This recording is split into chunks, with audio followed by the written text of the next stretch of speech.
IFRS 9 की revision करें 5 से 7 मिनट। पेज 408 से शुरू करें जी, पेज 408 से शुरू करें। आज टाइम नहीं है सर, हमने टेक्स्ट की दूसरी क्लास भी लेनी है। पेज 408। अच्छा मोहतरम, आइए IFRS 9 में जो बेसिक थीम है वो ये है कि एक बंदे की किताबों में फाइनेंशियल एसेट आ रहा होता है और दूसरे की किताबों में फाइनेंशियल लाइबिलिटी या इक्विटी आ रही होती है। Financial asset, financial asset, financial asset, financial asset. दूसरे की किताबों में फाइनेंशियल लाइबिलिटी या इक्विटी। अच्छा, इसमें भी आपको पता है हमने जो मेन चीजें पढ़ी थी वो बस नीचे वाली 4 ही थी। आज ना जरा अल्फाज सुनते जाइएगा जो मैं बोल रहा हूं, ताकि आपको जरा चीजें हेल्प आउट करें। इनको कहते हैं फाइनेंशियल एसेट्स, इसे कहते हैं इक्विटी इन्वेस्टमेंट्स, इसे कहते हैं डेट इन्वेस्टमेंट्स। क्लियर? बड़ा मान था आप लोगों पे कि आप रोजाना आया करेंगे, लेकिन आप लोग घर बैठ के आज लेक्चर ले रहे हैं, अफसोस हो रहा है। आपसे नहीं कह रहा। इनको कहते हैं फाइनेंशियल एसेट्स, इसे कहते हैं इक्विटी इन्वेस्टमेंट्स, इसे कहते हैं डेट इन्वेस्टमेंट्स। इधर डिविडेंड मिलता है और इधर इंटरेस्ट मिलता है।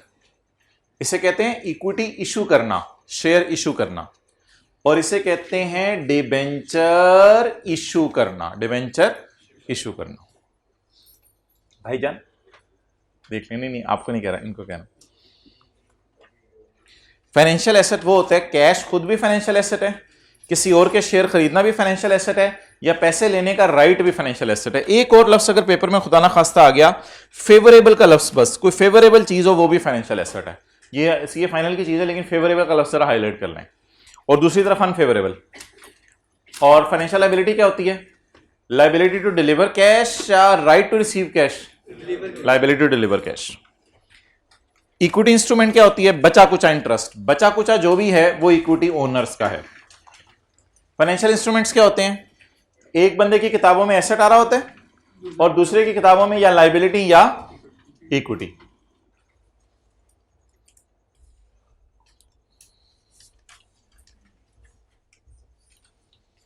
अच्छा, आपसे एक बात कर दूं ट्रांजैक्शन कॉस्ट के बारे में, जरा गौर से सुनिएगा।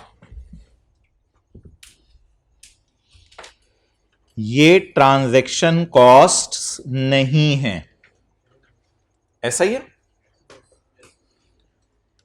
और ये ट्रांजैक्शन कॉस्ट्स हैं, ऐसा ही है। अब मेरे सवाल का जवाब देना है आपने। ये तो हमेशा P&L में एक्सपेंस होंगी, हमेशा। लेकिन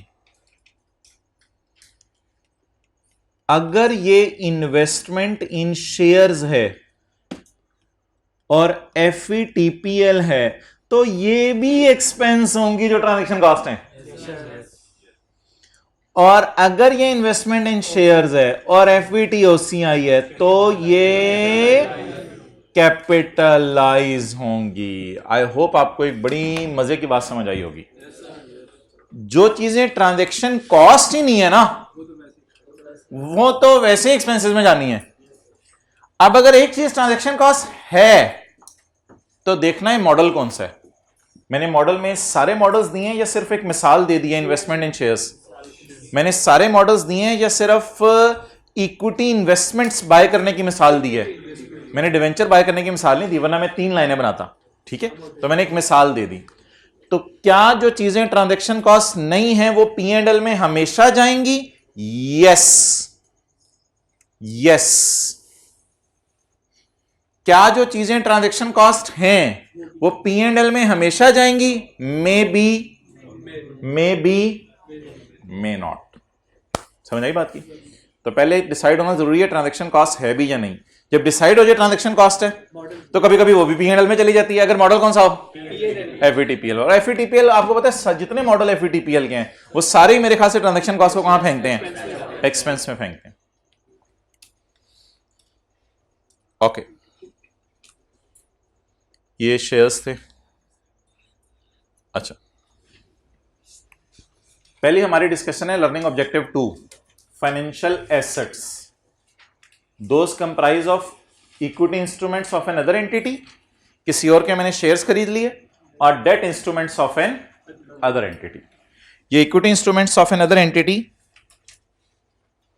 पेज नंबर 411 पे, और ये वाले जो हैं 412, 13 और 414। अभी हमारी डिस्कशन सिर्फ किस पे है? फाइनेंशियल एसेट्स पे। फाइनेंशियल एसेट्स पे। Financial assets are two types, maybe shares, maybe debentures of N other entity. Employ को उधार दिया, वो भी फाइनेंशियल एसेट है, राइट टू रिसीव कैश। अच्छा जी, इन्वेस्टमेंट इन शेयर्स, ये फिक्र आपने ना गौर से पढ़ने हैं घर जाके, पढ़ाई भी है मैंने आपको। इन्वेस्टमेंट इन शेयर्स, तो आपने शायद फील किया इस चैप्टर के ये वाले जो सफ़े हैं ना 4-5, ये अगर अच्छी तरह आपको आते हैं तो सवालों में बस फिर आपने एडजस्टमेंट को गौर से पढ़ना ही होता है।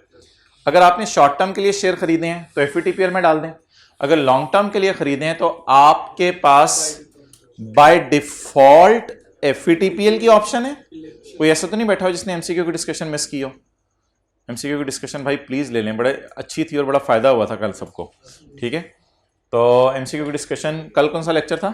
लेक्चर 99 के बाद लेनी है, लेक्चर 99 के बाद लेनी है। मैं ऑनलाइन वालों को बता रहा हूँ, मैंने लेक्चर 99 के नीचे रखा हुआ है, गलती से 1-2 घंटे के लिए ऊपर रखा हुआ था। लेक्चर 99 के बाद डिस्कशन लेनी है आपने एमसीक्यूज की। अच्छा, अगर शेयर्स एफईटीपीएल, अगर आप लोगों ने फिजिकल वालों ने नहीं ली कोई मसला नहीं, आज जाकर डिस्कशन ले लीजिएगा। अगर शेयर्स शॉर्ट टर्म के लिए तो एफईटीपीएल पे जाएंगे, अगर लॉन्ग टर्म के लिए तो डिफॉल्ट क्लासिफिकेशन कौन सी है? इसको इलेक्टिव भी कहते हैं, ऑल्टरनेटिव भी कहते हैं। एक ऑल्टरनेटिव रास्ता अवेलेबल है एफईटीओसीआई, लेकिन फिर आप एक वादा करेंगे at the time of initial recognition that it is irrevocable. आप जब आप इधर आ जाएंगे तो हर सब्सिक्वेंट डेट पे किस पे रखेंगे? हर सब्सिक्वेंट डेट पे किस पे रखेंगे? फेयर वैल्यू पे। और गेन कहां लेके जाएंगे? ओसीआई में। ये मुझे रिवाइज कराने की जरूरत नहीं है, अगर ये मैंने रिवाइज कराना तो मैं तौबा कर रहा हूं, ये मैं रिवाइज नहीं कराना। Note, investment in shares will never appear eight, ये लाइन मैंने आपको इसलिए नहीं पढ़ाई हुई थी कि नीचे अमोर्टाइज कॉस्ट हमें पता ही नहीं था होता क्या है। तो अमोर्टाइज कॉस्ट में तो इफेक्टिव और कूपन रेट होता है ना, तो शेयर्स में तो डिविडेंड होता है, तो इफेक्टिव कूपन का चक्कर ही नहीं। तो these will never appear at amortise cost because they do not pass cash flow characteristic test. इससे प्रिंसिपल इंटरेस्ट नहीं आना, बल्कि ये तो शेयर्स हैं, डिविडेंड आना है, इसलिए ये इन्वेस्टमेंट इन शेयर्स अमोर्टाइज कॉस्ट पे नहीं आ सकती।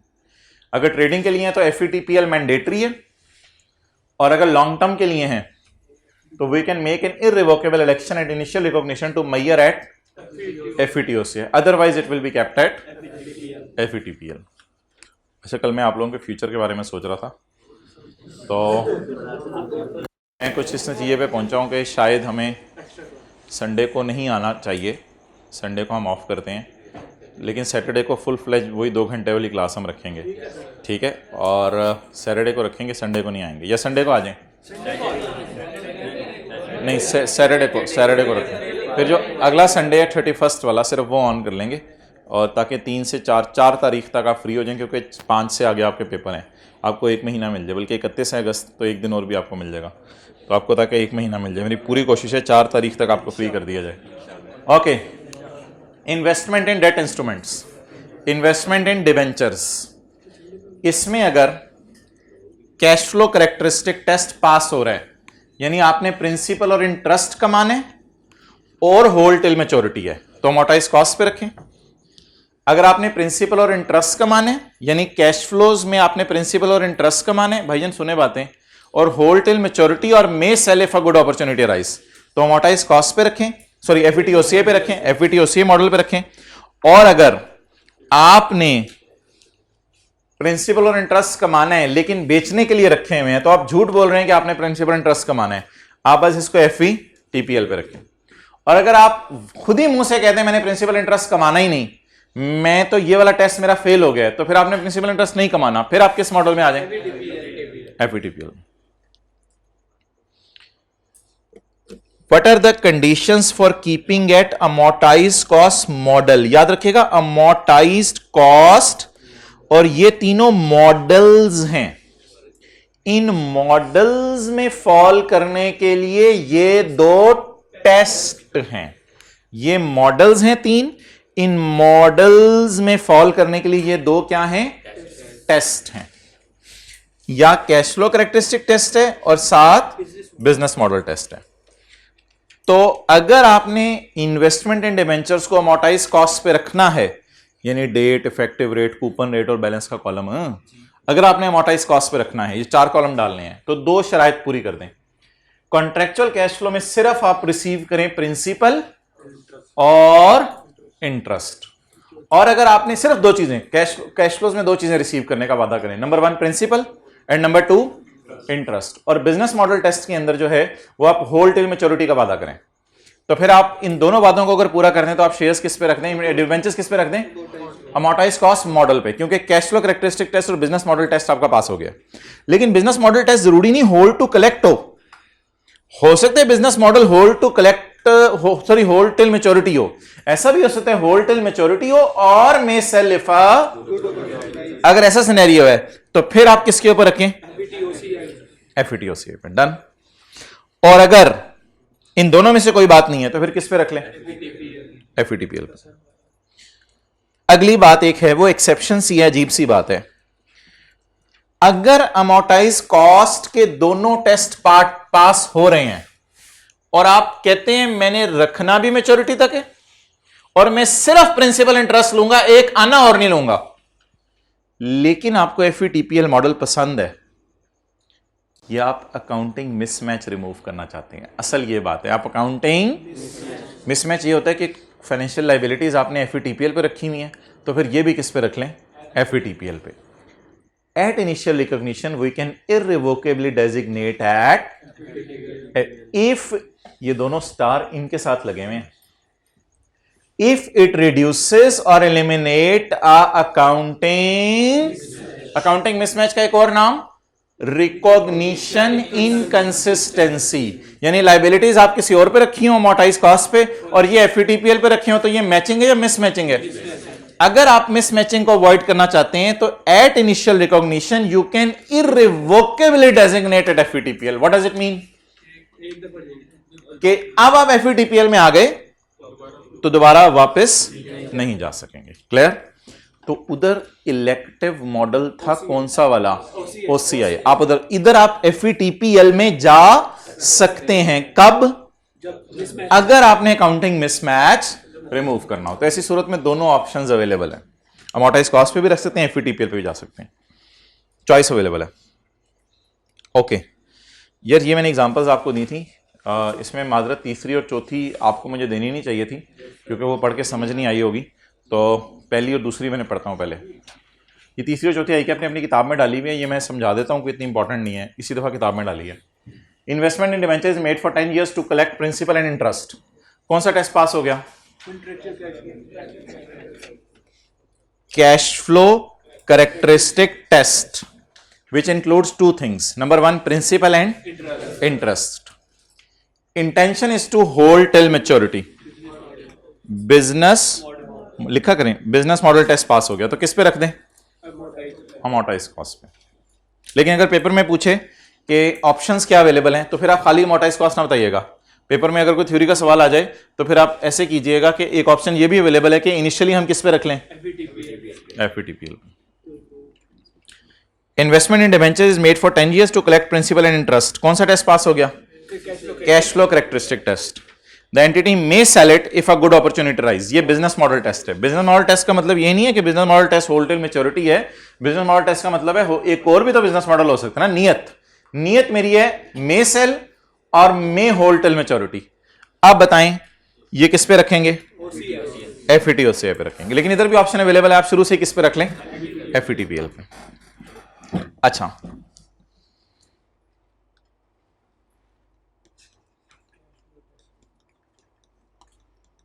कॉन्ट्रेक्चुअल कैश फ्लोज ना 3 हो सकती हैं,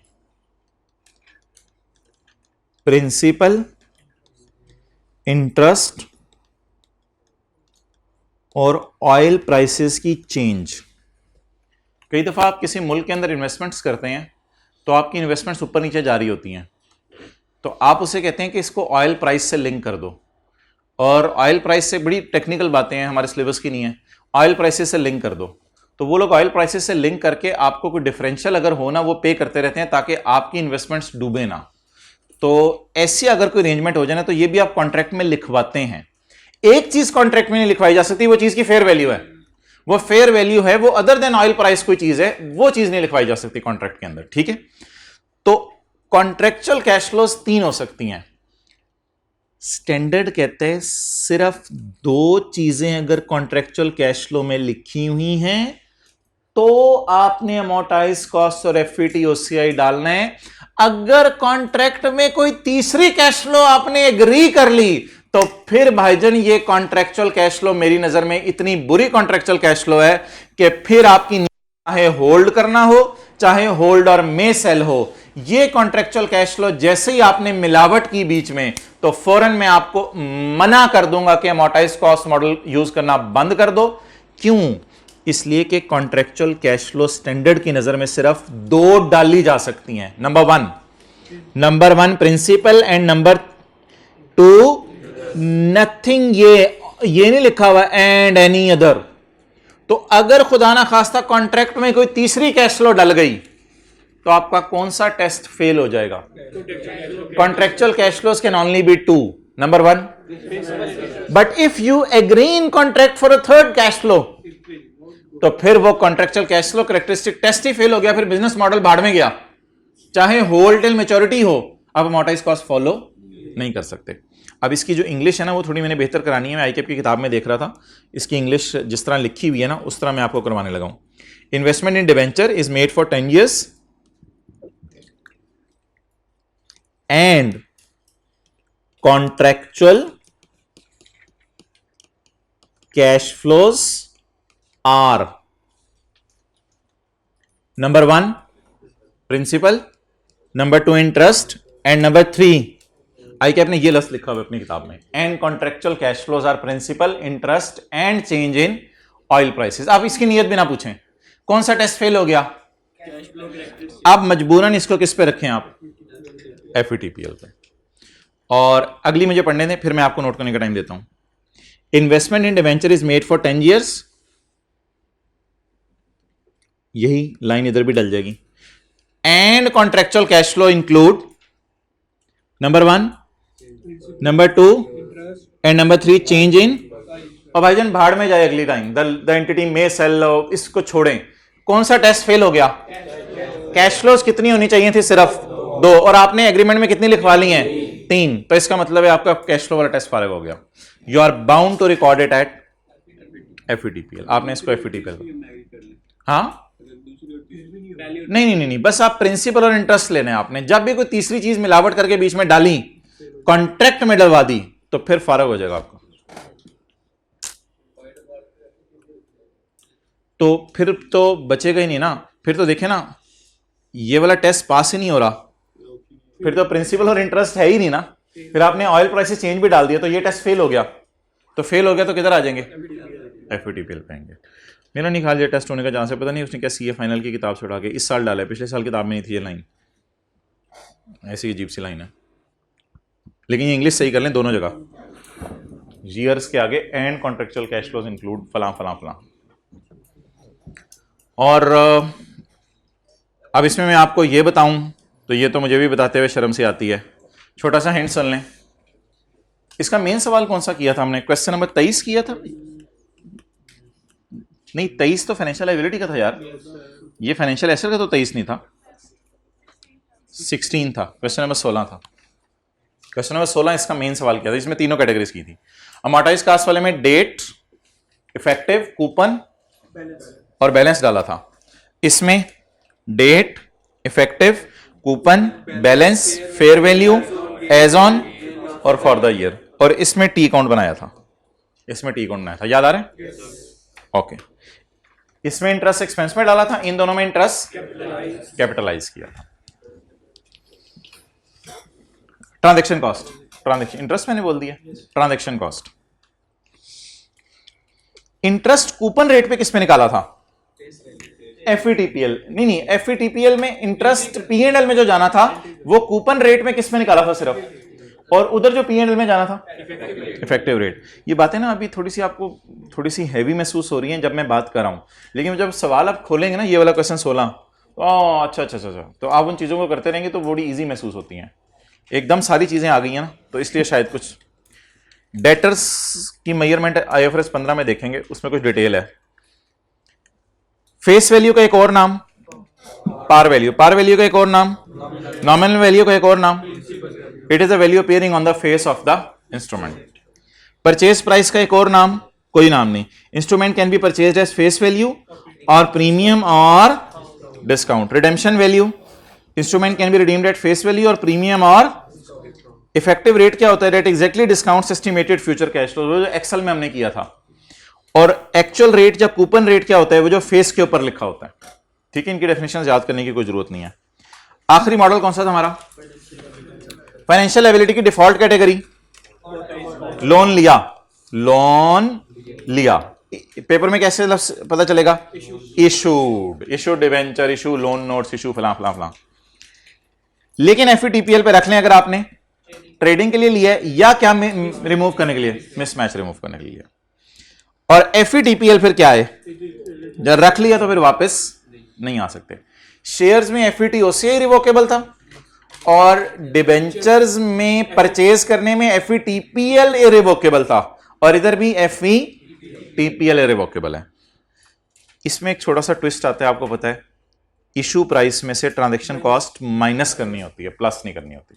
लेकिन दूसरे केस में कुछ भी नहीं करनी, सीधी कहां डाल देनी है, P&L में डाल देनी है। इधर P&L में नहीं डालनी, बल्कि क्या करनी है, माइनस करनी है।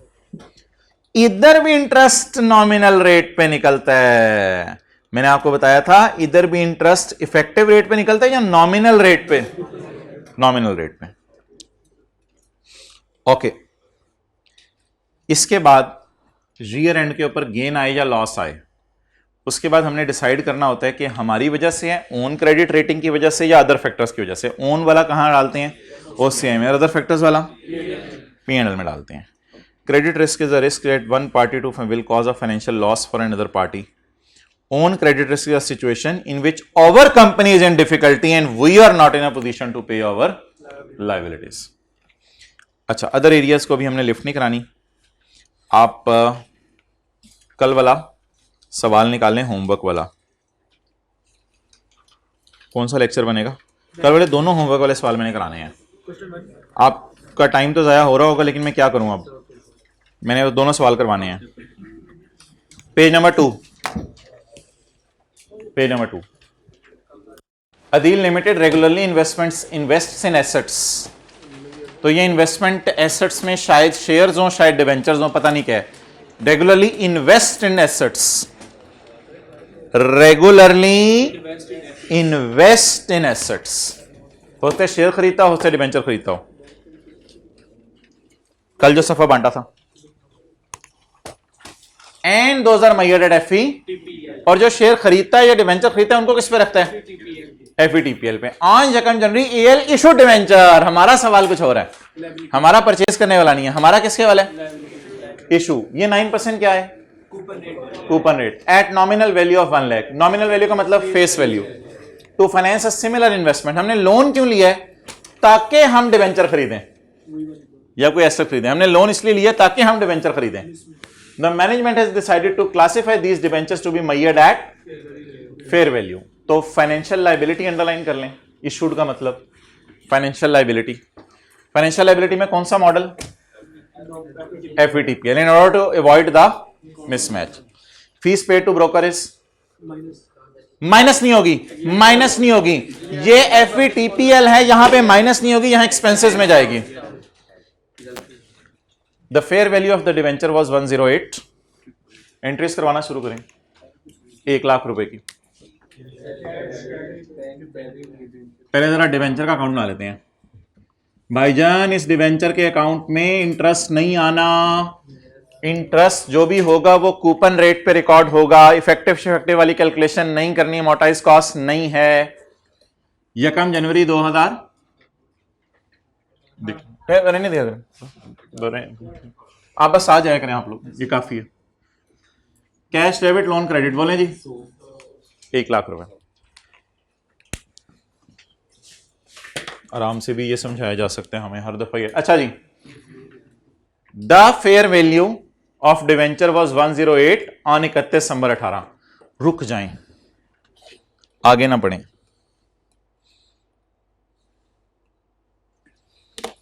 The fair value of debenture was 108 on 31 December 18। Carry down 108।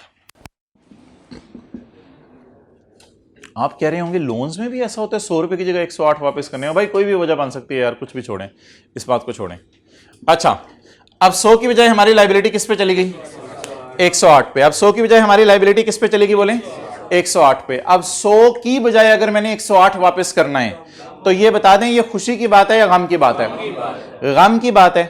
अब अगर ये गम की बात है तो मेरे जहन में 8 का गम आ रहा है, मेरी वजह से वाला ओसीआई में जाएगा और जो बैलेंसिंग होगा वो P&L में जाएगा। पहले मैंने कहा था सोचा करें गम आ रहा है या खुशी आ रही है, फिर सवाल आगे बढ़ा करें। कितना गम आ रहा है?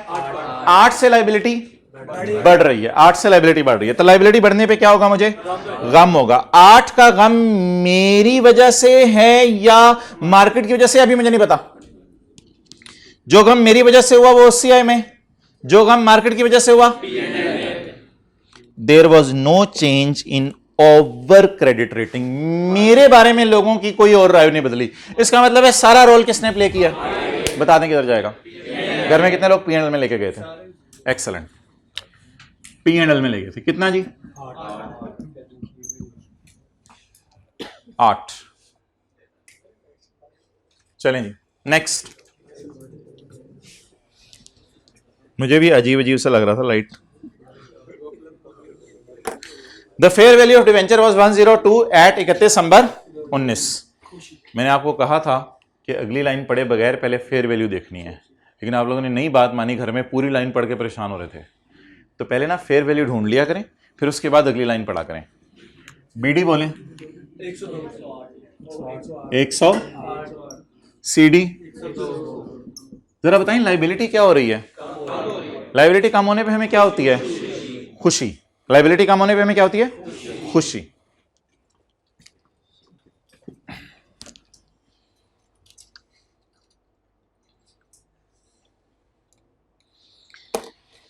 जिसमें से 4000 हमारी वजह से है, जिसमें से 4000 हमारी वजह से है, जिसमें से 4000 हमारी वजह से है। ये कहां ले जाएं?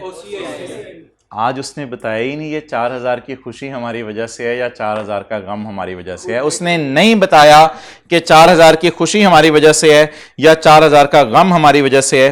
कल के सवाल के अंदर अगर आप देखें वो वाज़े तौर के ऊपर जो है वो बता रहा था ब्रैकेट में कि खुशी है या गम है। ये वो फर्क है जो आपने पहचानना था, जानना था, इसको गले लगाना था। अगर आपने ये फर्क इस सवाल में नहीं पहचाना था तो आपके अंदर मसला है। कल बता रहा था ब्रैकेट में कि हमारी वजह से गेन है या लॉस है, आज नहीं बता रहा, आज नहीं बता रहा। इस वजह से मैंने आपको एक हिंट दिया था, मैंने आपको एक हिंट दिया था। तुम्हें याद हो कि ना याद हो, मुझे भी नहीं याद, मुझे याद है वो, मुझे याद है वो। मैंने आपको हिंट ये दिया था कि ना टी काउंट में पहले देख लिया करें ओवरऑल खुशी आ रही है या गम आ रही है। ये हिंट याद है किसी को? फिर अगली लाइन पढ़ा करें। तो इसीलिए मैंने काली पट्टी लगाई थी। मैंने कहा था 6 की क्या आ रही है? खुशी। जब 6 की खुशी आ रही है तो 6 की खुशी आने की वजह से 4 के बारे में अगर साइलेंट है तो फिर 4 की भी खुशी ही होगी ना, तो फिर 4 की खुशी होगी और क्या हो सकता है, वरना बताता कि वो गम में खुशी है। तो इसलिए इस 4000 के साथ बड़ा बड़ा करके अब आप लिखें। ऑनलाइन वालों के पास तो ये सफ़ा नहीं है क्योंकि नोट्स में था। 4000 के साथ क्या लिखेंगे? गेन है। मुझे कैसे लाऊंगा ये गेन है? मैं नहीं, मैं पहले ही पहुंच चुका हूं। इसको पहुंची हुई सरकार नहीं कहते, इसको कहते हैं 108 वाली लाइबिलिटी के कितने देने हैं? 108 के बदले 102 देने हैं। तो ये खुशी की बात है, गम की बात है? खुशी की बात है। ऑलरेडी मेरी नजर में कितनी खुशी बुक करनी है? वो कहते हैं जिसमें से 4 हमारी वजह से है, तो वो क्या होगी? वो क्या हमारी नहीं होगी, वो क्या होगी? खुशी होगी, गम होगा? वो खुशी होगी। ये असल में ट्रिकी पॉइंट था इस सवाल में कि 4000 की नेचर मिसिंग थी और कल नेचर 4000 की गिवन थी। तो ये 4000 की खुशी है, ये हमारी वजह से। इसको कहां डाल दें? अच्छा, खुशियां कहां डालनी होती हैं? जरा साइड सोच लें। गम इधर डालने होते हैं, खुशियां इधर डालनी होती हैं। फेयर वैल्यू रिजर्व कितना? 4। बाकी किधर चला जाएगा? P&L में। कितनी? 2। डन। अब 2 चीजें रहेगी, पहले साल ट्रांजैक्शन कॉस्ट और हर साल इंटरेस्ट।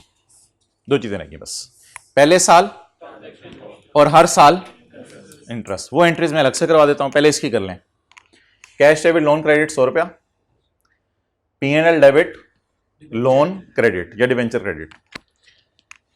उसके बाद लोन को बाद में छोड़ दें, लोन को बाद में देख लेते हैं। Fair value reserve in OCI credit, credit P&L credit और loan balancing debit, loan balancing debit. यार ये क्यों इसने दूसरे साल लिखा है? मैंने तो अकाउंट में खुशियां रिकॉर्ड की हैं और कहते हैं हमारी रेटिंग ड्रॉप हो गई है। ड्रॉप का लफ्ज कहां से आ गया बीच में? हमारी रेटिंग ड्रॉप हो गई है, ड्रॉप का लफ्ज परेशान ना कर दे कहीं आपको पेपर में। हमारी रेटिंग ड्रॉप हो गई है, वो तो मैंने आपको पहले कल समझाया था कि हमारी रेटिंग ड्रॉप होगी तो लोगों का हम पे एतमाद नहीं रहा, तो 108 वापस करने थे। कितने वापस करने हैं? हमारी रेटिंग ड्रॉप हुई है तो लोगों का हमारे पे एतमाद खत्म हुआ, तो हम बदनाम हो रहे हैं। बदनाम हो नहीं नहीं नहीं नहीं, खुश होना अलग बात है।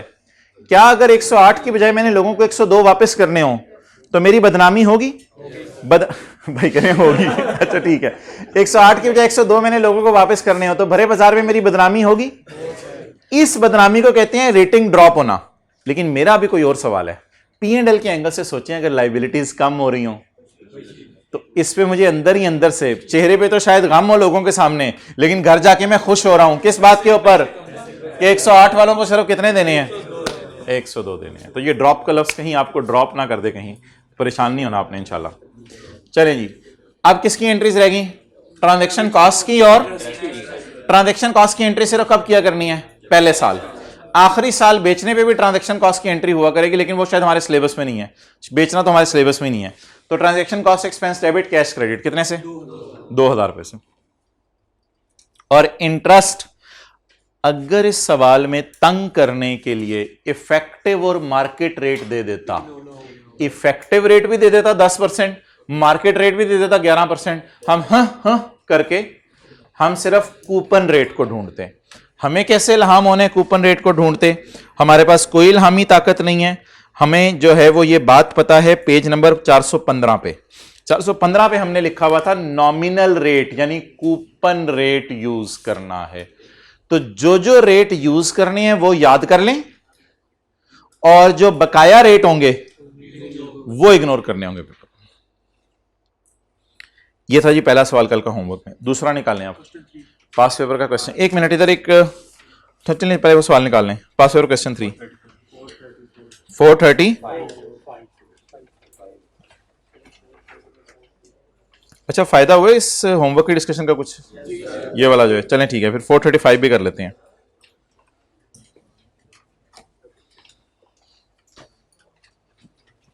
ये ना रॉयल फैन और होंडा आपने फील किया होगा, इन दोनों का मिक्स सवाल था, दोनों का मिक्स सवाल था। आज 1 जनवरी 2019 जन्नत इशूड डिबेंचर्स, पेज नंबर बता दें कौन सा बनेगा हमारी किताब में? जन्नत इशूड डिबेंचर्स, पेज नंबर नहीं 413 नहीं 414,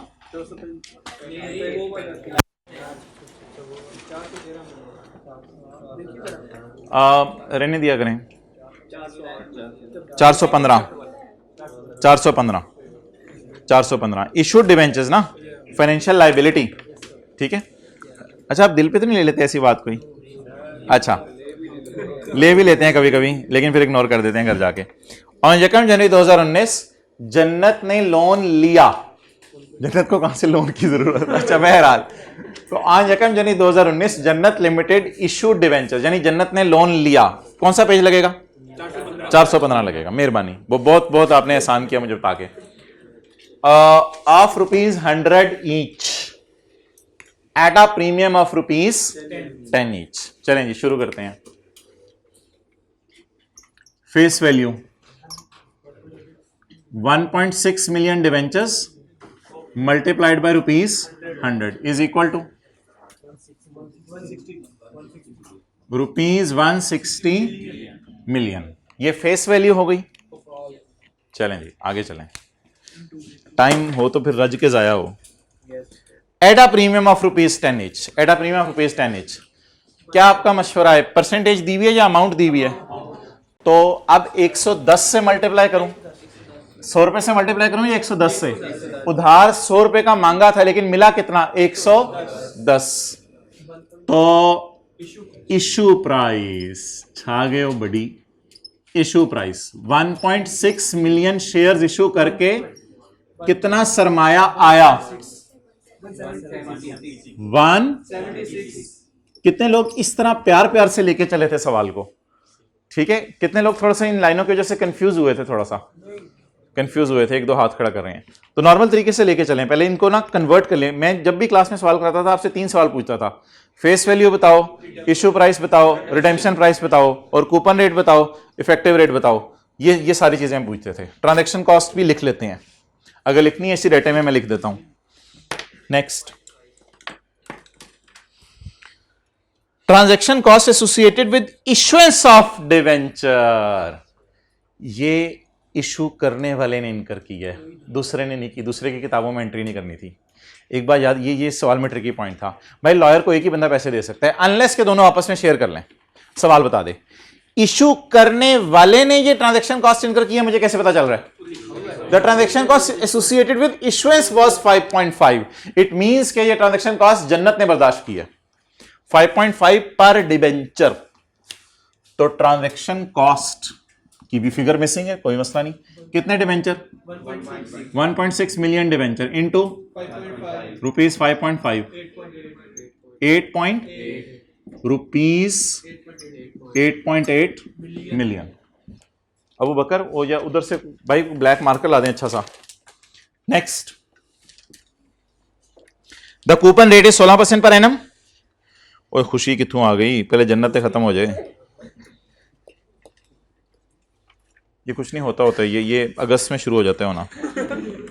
ये भी सितंबर में देखना ये फिर क्या बनेगा इसका। शायद के दिल में कहां से उतरनी है अब बात।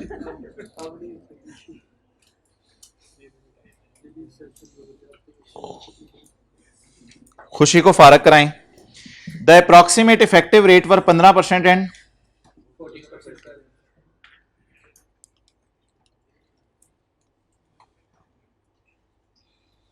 As on 31 December 2019 the debentures were quoted in market at 100, 110 और 112। Debentures are subsequently measured at by जन्नत। तो ये सारा डाटा मैंने खुशी का फारग कर दिया है। जन्नत ने किस पे शेयर्स को रखा है, डिवेंचर्स को रखा है? अमोर्टाइज कॉस्ट पे। पेज नंबर कौन सा? पेज नंबर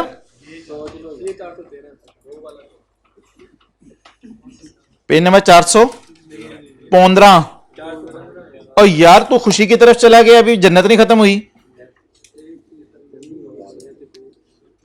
पेज नंबर 415 ही चल रहा है ना यार बबलूस, ऐसा तो ना करें। अच्छा फैसला किया हुआ है अमोर्टाइज कॉस्ट या एफईटीपीएल? अमोर्टाइज कॉस्ट का फैसला हुआ है। अच्छा फिर मुझे बता दें कि मैंने it will not be taken to fair value वाला सिनेरियो है। और बोले it will not be taken to fair value, ये फेयर वैल्यू पे नहीं लेके जाने ना, सिर्फ कौन सी कैलकुलेशन करनी है? डेट, इफेक्टिव, कूपन और बैलेंस। इस लाइन की बुनियाद पे it will not be taken to fair value, तो मैं ये पट्टी भी मिटा रहा हूं। तो कितने लोगों ने सवाल को इस तरीके से लेके चले थे? जरा हाथ खड़ा करें। तो ये डेटा आपने खुशी के लिए फारग कर दिया, खुशी की खुशी निकाल दी, खुशी के लिए डेटा फारग कर दिया। अब ये डेटा किसके लिए बचा? आप जन्नत के लिए। अगर ये डेटा बचा के आप मेरे से सवाल कराएंगे तो मैं आपको थप्पड़ मारूंगा। अब सवाल करने में कराने में कुछ रह नहीं गया। अब करना क्या है? करवाने तो करवा लें, कोई मसला नहीं। टाइम जाया करवाने तो करवा लें। कौन सा मॉडल फॉलो करने का सोचा इसने? डेट, इफेक्टिव कितने, कूपन, कूपन ना 160 पे निकलेगा फेस वैल्यू पे, कूपन एट 16% ऑन 160 मिलियन और balance issue price minus calculator पकड़ें 160 माइनस 8.8 हाँ 176 माइनस 8.8 167.2 ये फिगर कितने लोगों की सही आई थी घर में जाएं घर तो नहीं बैठे रहे आप तो अच्छे बच्चे हैं जी डेट बता दें जगम जनवरी 19 31/12/19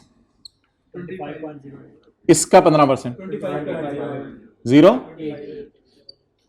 अच्छा 160 इंटू 16% 25.26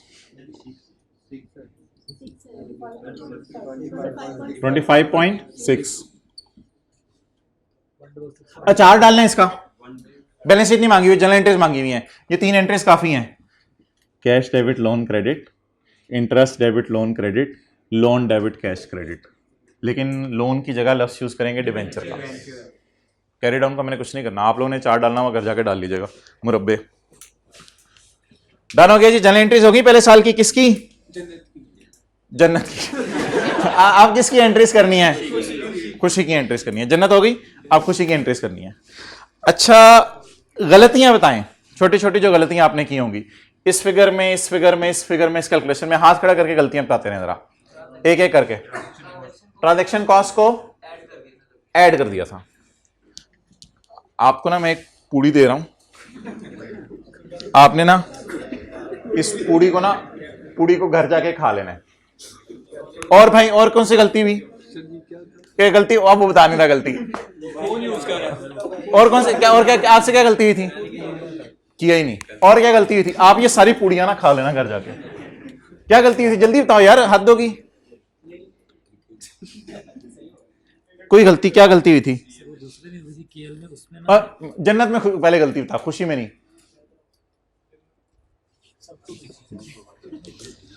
मैं पूड़ियां बांट रहा हूं आप लोग मान नहीं रहे अच्छा जी अब आगे चलें जी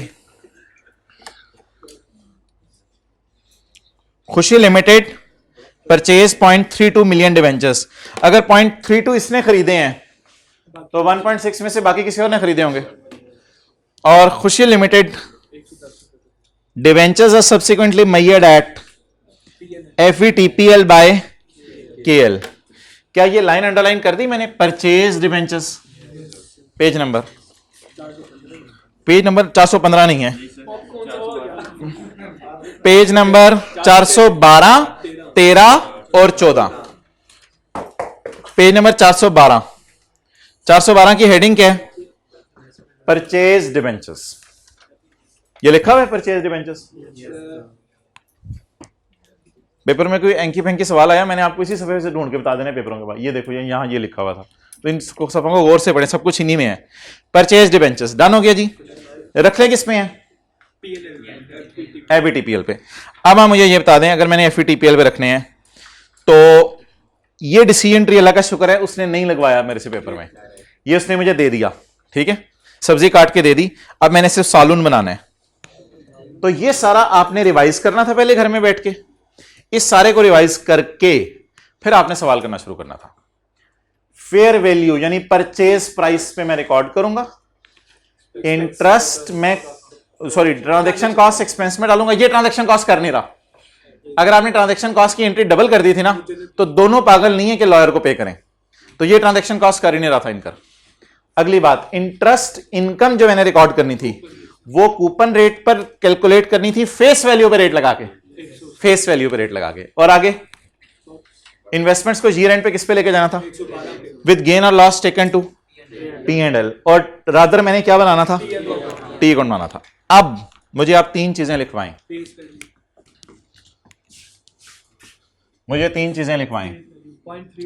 फेस वैल्यू और परचेज प्राइस जो इसके लिए फेस वैल्यू वही इसके लिए फेस वैल्यू लेकिन 0.32 जरब 100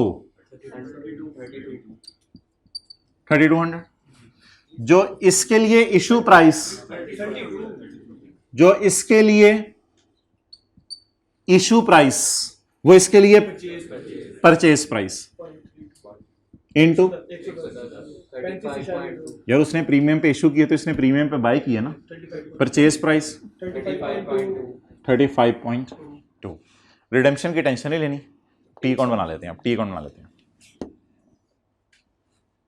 टी अकाउंट, इन्वेस्टमेंट इन डिवेंचर्स, फेस वैल्यू पे रिकॉर्ड करूं या परचेज प्राइस पे?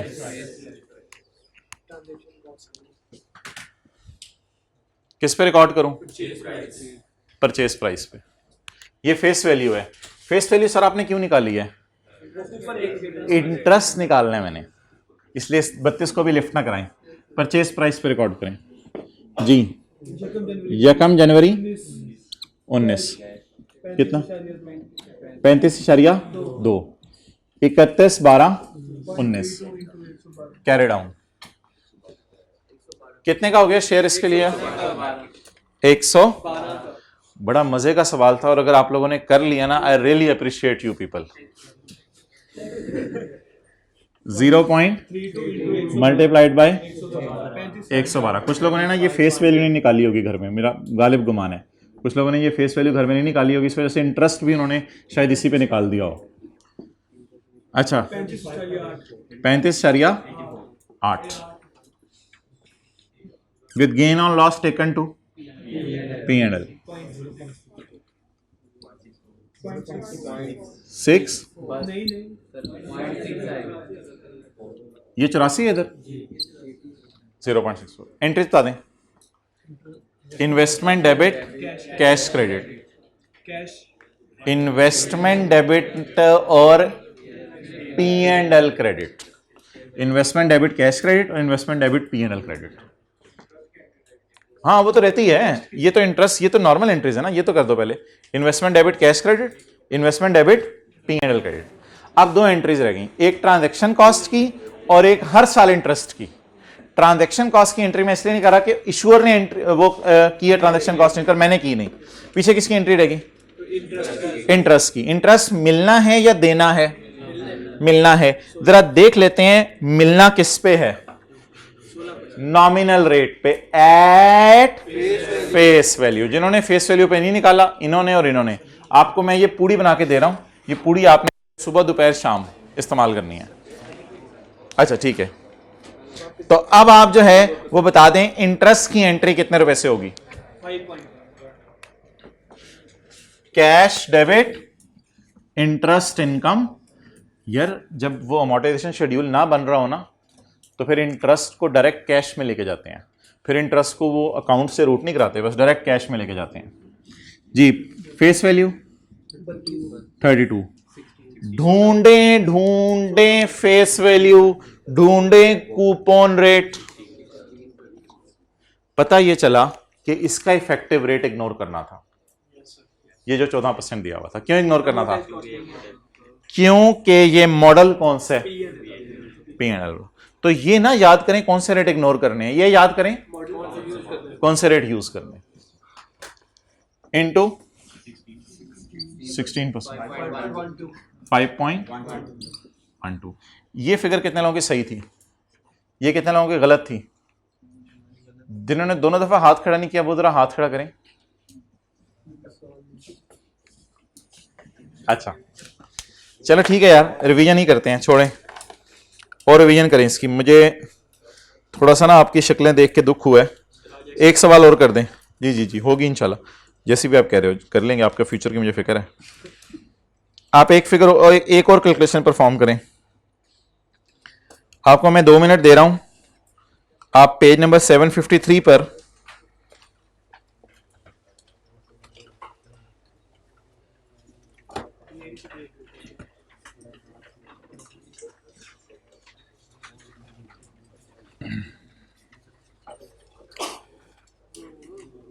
पेज नंबर 744 पर क्वेश्चन 22 कर दें।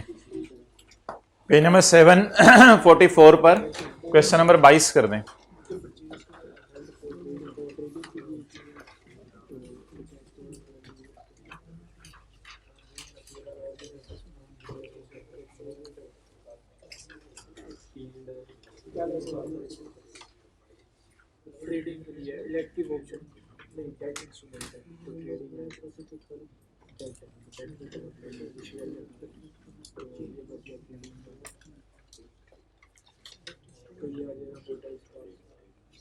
सुबह से ऑयल प्राइस चेंज के अलावा कोई नया लफ्ज हमने नहीं पढ़ा।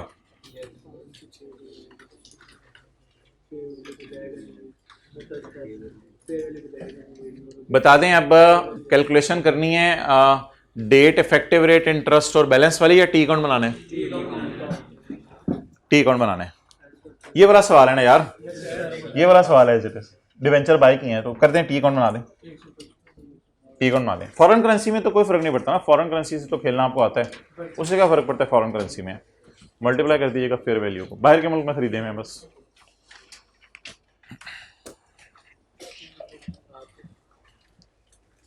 टी अकाउंट बनाएं जल्दी से।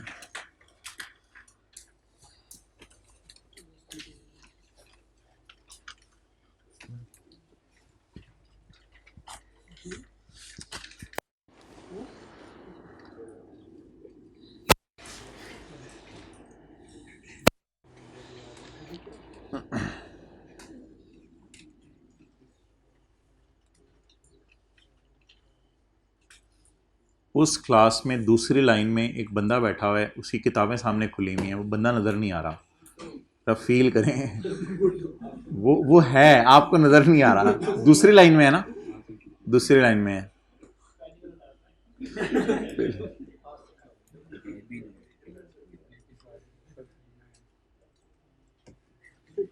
अब वकर जरा कैमरा से दिखाओ दूसरी लाइन, कैमरा मोड़ो पूरा। आप लोग करें, सवाल करें। मैं तो वैसे ही ऑनलाइन वालों को थोड़ा सा जरा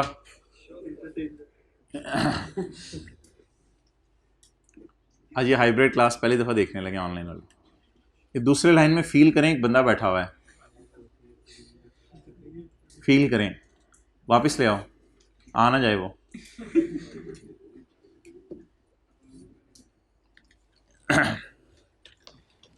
दिलावर एंटरप्राइज ओन्स का मतलब है इसका BD/CD फिर होगा, इस साल परचेज नहीं किए हुए, तो इस साल खरीदने की एंट्री नहीं करनी आपने।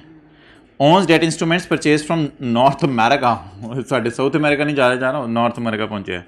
Classified as FV, classified as held for trading. यार ये जरा लाइन पढ़ें, purchased debt instruments held for trading, और जरा ढूंढें purchase debt instruments held for, purchased debt instruments held for FATPL. It has a fair value of 5 million as on 30/6/19। ये साल का एंड है या शुरू है? पिछले साल का एंड है। On 30/6/2020 the fair value of the debt instruments increased to $6 million। ये क्वांटिटी दी हुई है या टोटल फेयर वैल्यू दी हुई है? टोटल फेयर वैल्यू दी है। ये सवाल थोड़ा सा टफ था, 1.6 मिलियन और 100 और 110 रुपए, ये जरा आसान है, इसने डायरेक्ट फेयर वैल्यूज दे दी हैं। लेकिन ये फेयर वैल्यूज डॉलर्स में है या पाक रुपीज में है? डॉलर्स में है। The exchange rates on different dates were as follows. तो पहले जाके हम देखेंगे हमने करना क्या है। ना ना ना यार, ऐसे ना सवाल शुरू किया करें, इनको रिकॉर्ड करना है परचेज प्राइस पे, वो इस साल है नहीं क्योंकि पिछले सालों के खरीदे में है। ट्रांजैक्शन कॉस्ट पहले साल एक्सपेंस में डालनी है, पहला साल हमारा है कोई नहीं। इंटरेस्ट इनकम इन पे हमने निकालना है फेस वैल्यू पर कूपन रेट पे, और इसको गेन को P&L में लेके जाने। अमोर्टाइजेशन की कैलकुलेशन नहीं करनी, रादर टी अकाउंट बनाना है। जी ब्रॉड डाउन बोलें। 5 मिलियन डॉलर इंटू रुपीज, जी 775, और carry down 6 million fair value हो गई है इंटू रुपीज 160। बाहर के मुल्क की पर डिबेंचर फेयर वैल्यू दी हुई है या बाहर के मुल्क की टोटल फेयर वैल्यू दी हुई है? लेकिन एक्सचेंज रेट दे दिया हुआ है। आ गया, जल्दी देखें। आसिम शुक्र हाथ हिला दें। अच्छा जी, जी कैरी डाउन वाले 960 with gain or loss shown in P&L। जी 185 इन्वेस्टमेंट इन डिबेंचर्स। एक एंट्री और होगी इंटरेस्ट मिलने की या देने की? मिलने की, और वो किस पे होगी? कूपन रेट पे होगी, कूपन रेट पे, फेस वैल्यू पे। लेकिन वो डाटा अवेलेबल नहीं है क्योंकि ना रेट गिवन है ना और कुछ गिवन है। The debt instrument is held for trading and will therefore should be classified at FVTPL. On 30 June 2020 there will be a fair value gain of $1 million in accordance with IFRS 9. This will be credited to P&L. लेकिन dollar में तो हमने credit करना नहीं है। In balance sheet the carrying value would be using exchange rate prevailing at 30 June 2019 and 30 June 2020. P&L will show a profit of 185 million या $1? 185 million। $1 कैसे था? 5 मिलियन और 6 मिलियन का डिफरेंस। तो ये लाइन नहीं होनी चाहिए थी वैसे सोल्यूशन में, ये लाइन नहीं होनी चाहिए थी। डॉलर में हमने क्यों खेलना है? ये लाइन सही है और नीचे इसका टी काउंट बना हुआ है। अच्छा, अगर थ्योरी का सवाल लिखना आ गया खुदा ना खास्ता कभी, तो क्या करेंगे? ये भी याद सुन लें क्या करेंगे। पहले तो ये डिस्कशन करके आएंगे कि as these are held for, so these will be classified as measured at FVTPL। इस साल परचेज तो किए नहीं, तो पहली लाइन लिख के आने की जरूरत नहीं। ट्रांजैक्शन कॉस्ट इनकर की होती तो लिखा था इट विल बी एक्सपेंस्ड। फिर आगे लिख के आएंगे interest will be calculated at coupon rate using the face value. The investments will be revalued to with gain और loss taken to amounting to ₹185 million. ये ना लिखाइएगा अमाउंट, ये how T account will be made. ये तो आपके करने का तरीका है ना, प्रोसीजर है। तो अगर पेपर में थ्योरी का सवाल आया तो ये सारी लाइनें फिर आप लिख के आइएगा। लेकिन ये 2 लाइनें मैंने इसलिए नहीं लिखी क्योंकि हमारे साल खरीदा नहीं। अगर हमारे साथ खरीदा होता तो ये 2 लाइनें भी लिखते। तो अब एक नई बात भी होगी आज के, अगर पेपर में लिखने का सवाल आ गया तो उसको भी लिखाइएगा। जी जी, कैलकुलेशन भी साथ ब्रैकेट में दें और वो अलग से करके रख लें।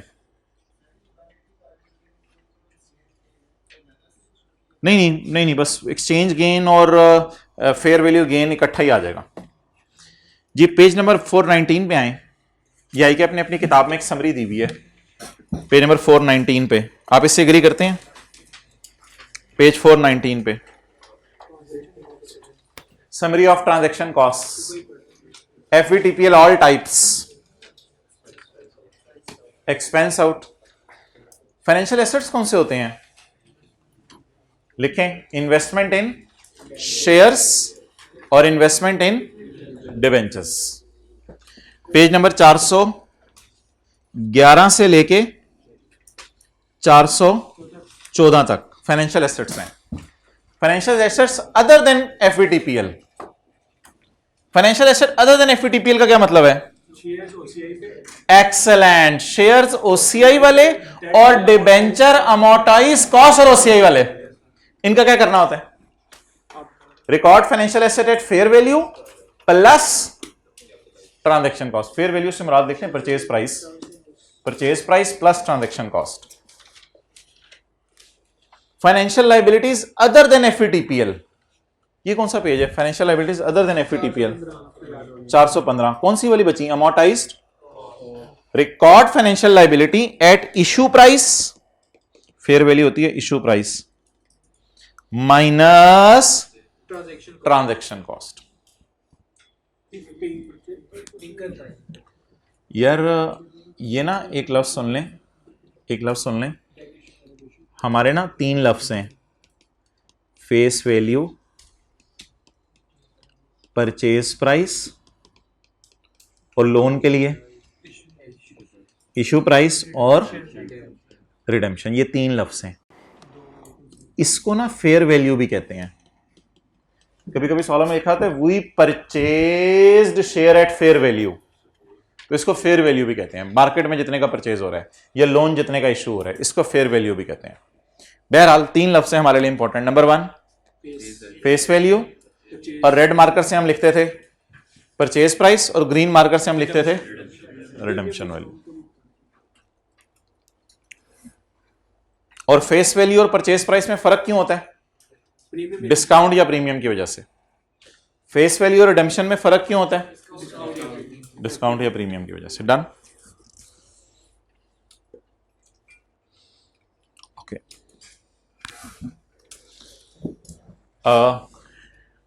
आज हम पार्ट बी में ना करेंगे पास पेपर का क्वेश्चन 5, जो भी लेटेस्ट टाइम में आया है। पास पेपर का क्वेश्चन 5 किधर है?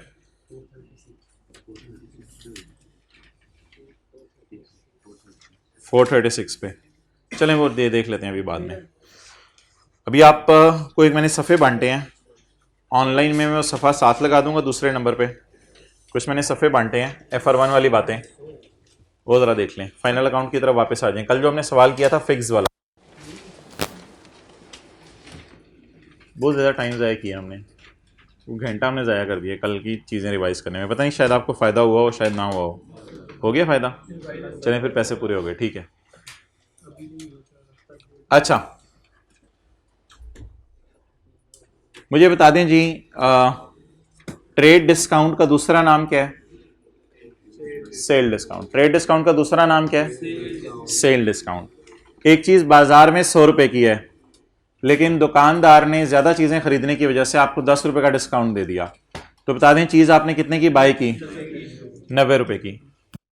दुकानदार को ओरिजिनल एंट्री करनी चाहिए, सिर्फ व्हाइट बोर्ड की तरफ देखें, cash debit cell credit. Trade discount के टीचर्स ने बताया था जर्नल एंट्री नहीं होती, ट्रेड डिस्काउंट की जर्नल एंट्री नहीं होती, बल्कि कट कटा के दुकानदार को कितने पैसे मिले? Cash debit cell credit. अक्सर दुकानदार रॉन्ग एंट्री कर लेते हैं। क्या? कैश डेबिट 90, कैश तो 90 ही आया है, सेल क्रेडिट 100 से, और sale discount expense, sale discount expense कितने से? क्या ये एक्सपेंस एडमिन में जाना चाहिए या सेल से नेट हो जाना चाहिए?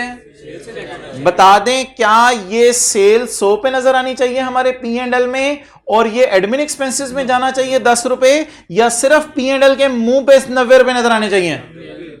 हाँ, एक काम कर सकते हैं, P&L के मुंह में 100 माइनस 10 करके शो कर दें, जैसे उन्होंने शो किया हुआ था कल पैकेजेस वालों ने, 100 में से 10 माइनस करके शो किया हुआ था। लेकिन ये 10 इन एनी केस एडमिन में नहीं जाना चाहिए, ये ऊपर ही ऊपर जीपी कैलकुलेट करने से पहले ही सेल से क्या हो जाना चाहिए? नेट हो जाना चाहिए। ये बात समझ आई? मुझे बता दें, क्या अगर अच्छा अकाउंटेंट हो तो ट्रायल में डिस्काउंट एक्सपेंस नजर आएगा? नजर नहीं आएगा। और अल्लाह का शुक्र है सेल ऑलरेडी 90 पे पड़ी होगी। लेकिन अगर बुरा अकाउंटेंट हो, अगर बुरा अकाउंटेंट हो तो फिर आज के बाद ट्रायल में जब भी आपको डिस्काउंट ट्रेड वाला नजर आया तो एक बात इंप्लाइड होगी कि अकाउंटेंट ने सेल ग्रॉस पे बुक की हुई है, उससे गलती हुई है तो गलती को कैंसिल करने के लिए डेबिट क्रेडिट तो टैली कराएगा ना। तो आज के बाद जिंदगी में पेपर में 2 ट्रायल नजर आया करेंगे, एक अच्छा ट्रायल जिसमें सेल सिर्फ किस पे नजर आ रही होगी? 90 पे। एक अच्छा ट्रायल जिसमें सेल किस पे नजर आ रही होगी? 90 पे। एक अजीब सा ट्रायल पेपर में खुदा ना खास्ता आ सकता है आपके, वो क्या? सेल किस पे नजर आ रही है? 100 पे, और डेबिट क्रेडिट, और डिस्काउंट किस पे नजर आ रहा है? 10 पे, और ट्रायल में किस साइड पे? ऐसा ट्रायल अगर कभी नजर आया जिसमें आपको डिस्काउंट डेबिट साइड पे नजर आ रहा हुआ तो आपने एकदम चौंक जाना है। इसकी एक और बेहतरीन मिसाल आपको दे दूं, सेल रिटर्न भी तो डेबिट साइड पे नजर आती थी, तो इसका मतलब है सेल ग्रॉस पे पड़ी होती थी और आप सेल रिटर्न को माइनस करते थे किस में से? सेल में से। तो आज के बाद कभी भी अगर सेल्स डिस्काउंट या ट्रेड डिस्काउंट डेबिट साइड पे नजर आया ट्रायल के, तो ट्रायल का मुंह बताएगा, अदर इंफॉर्मेशन में कुछ नहीं लिखा होगा, ट्रायल का मुंह बताएगा कि सेल भी किस पे पड़ी हुई है। ये बात मेरी मुकम्मल होगी। अब आपने पेपर में प्रेजेंटेशन कैसे करनी है? पेपर में प्रेजेंटेशन कैसे करनी है? पेपर में कल की तरह हम प्रेजेंटेशन कर देंगे। नोट नंबर 1 में सेल किस पे नजर आनी चाहिए थी? 90 पे। किस पे नजर आ रही है? 100 पे। अच्छा, डिस्क्लोजर्स में ना जरूरी होता है जरा सेल्स डिस्काउंट माइनस करके दिखाना, तो आप डिस्काउंट माइनस करके 10 रुपए आप दिखा देंगे, 100 माइनस 10, P&L के मुंह पे 90 ले जाएंगे, P&L के मुंह पे, because what is my sale? 90। तो बस एक बात सुन लें, अगर ट्रायल में डिस्काउंट नजर आ रहा है तो फिर सेल भी, तो फिर सेल में से सेल डिस्काउंट को क्या कर दें? माइनस। जी क्या? अच्छा, ओहो, ये जो नोट्स अपलोड हुए हैं ना, अभी मैं अपलोड होने से पहले सही कर दूंगा। ये एंट्री जो है वो 90 से होनी चाहिए थी। कितने लोग इसी वजह से परेशान थे उस वक्त के? तो भाई इधर तो देख लेते, इधर तो देख लेते। ये मैंने अभी भी बनाए थे नोट्स कोई क्लास से पहले, इस जल्दी जल्दी में।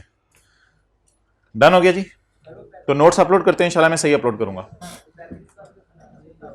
हाँ वो ठीक है। अकाउंटेंट्स क्या करते हैं, अकाउंटेंट्स कोई नहीं है, ऐसी ट्रायल में अगर ऐसी एंट्रीज कर लेते हैं तो एक डिस्क्लोजर्स की रिक्वायरमेंट है कि इसको नेट करके आप शो कराएं। तो हाँ, तो डिस्क्लोजर्स में फेस पे भी शो कर सकते हैं, कोई मसला नहीं, बेहतर है जरा नोट से रूट करा लें। अच्छा अगली बात, sales tax recovered, sales tax recovered.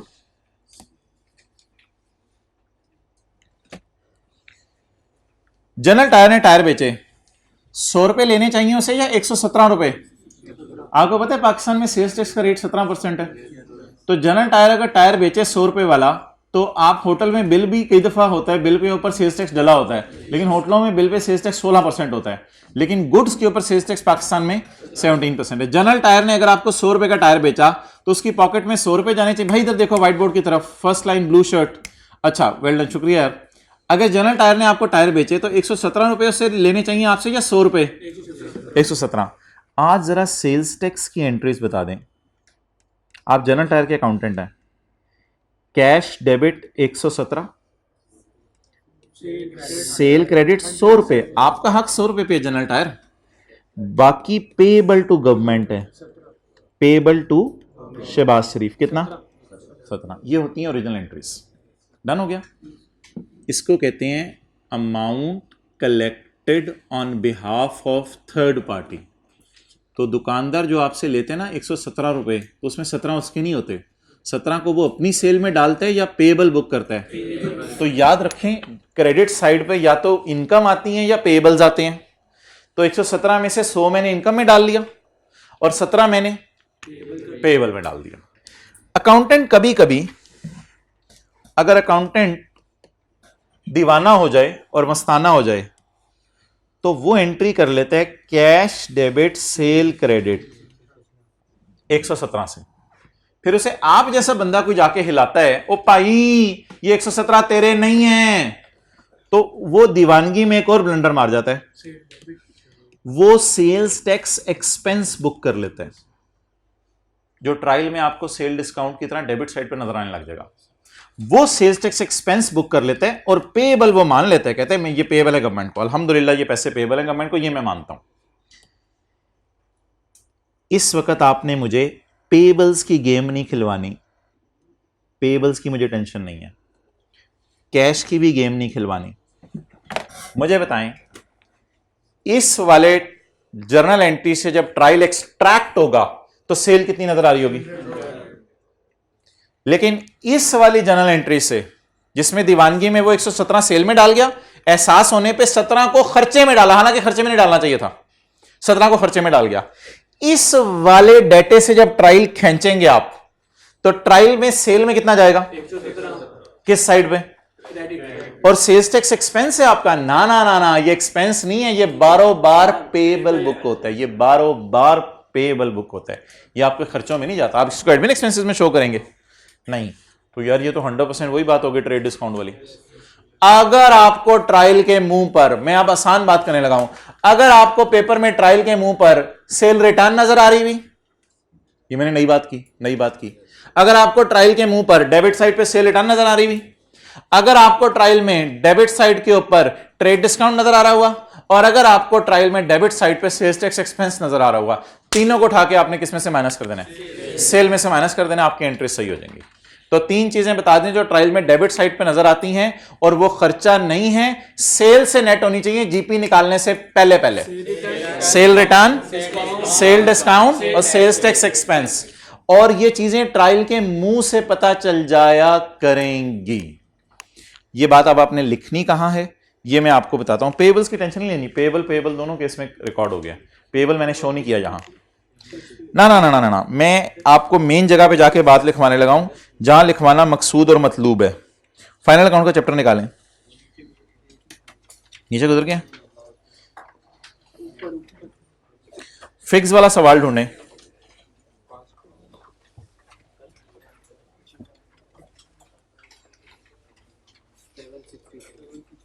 नहीं,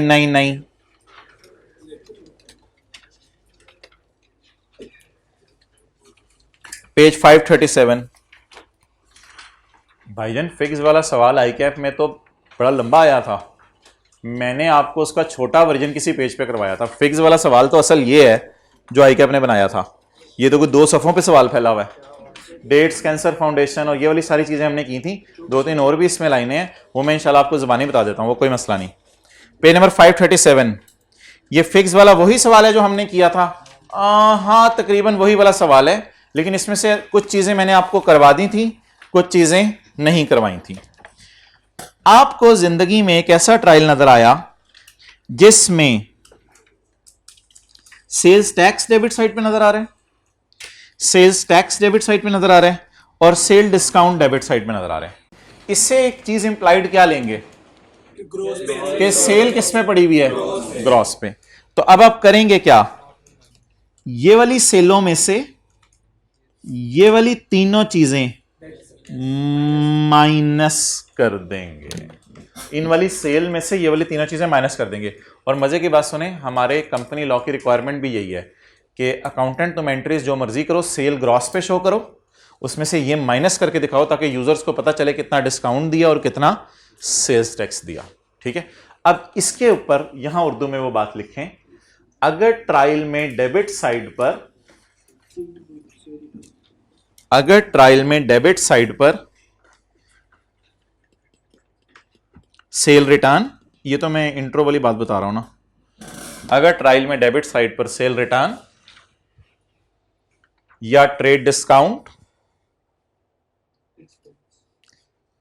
अगर ट्रायल में डेबिट साइड पर सेल रिटर्न या ट्रेड डिस्काउंट या सेल्स टैक्स नजर आ रहा है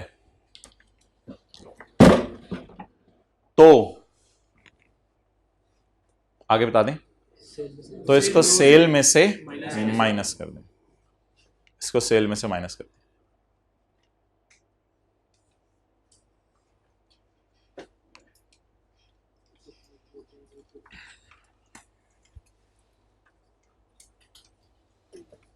अच्छा, अब इस सवाल के ट्रायल को मैं आपको पूरा पढ़ा देता हूं, और सवाल के ट्रायल को पूरा पढ़ के जो है वो एक दफ़ा देख लेते हैं हमारी कोई नई चीज़ें आ रही हैं या पुरानी चीज़ें आ रही हैं।